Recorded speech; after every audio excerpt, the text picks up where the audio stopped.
हो गए 8-1 के चैंट्स, जीत लिया एक बार फिर से पाकिस्तान के खिलाफ, आगे मजे नहीं ना?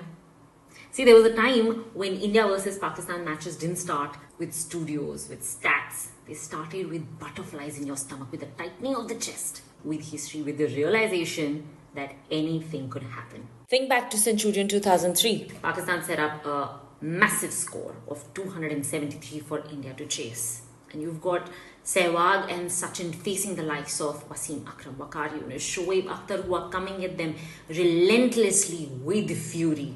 It takes Dravid and Yuvraj to finish off what those two started. Sachin just too short of a century. My God.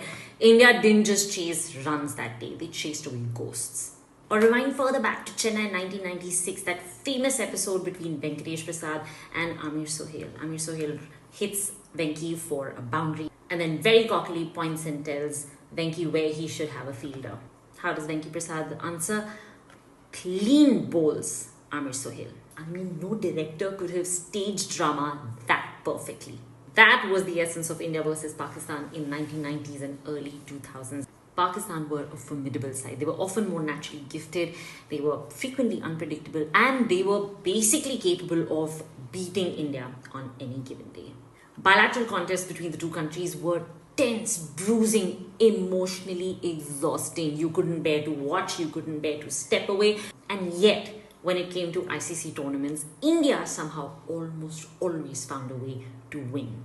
That dominance on that grandest stage against that Pakistan, that is what made victory intoxicating. That is what defined the word rivalry. Winning meant something because defeat was real, which is why today's scoreline of 8-1 is just so hollow. It's emotionally devoid of anything, to the point that the team captain is saying, what rivalry? And political undertones existed even back then. But now the problem is that while Indian cricket has grown into a global superpower, Pakistan has basically relegated itself to drama that happens off the field, and that's where all of their energy is expended. So everything around the rivalry has improved except for the cricket. And don't get me wrong, I want to see them win every single match they play against Pakistan, but the very essence of sports resides on the fact that there is threat of heartbreak, that there is resistance. If there is so much certainty that you're going to win,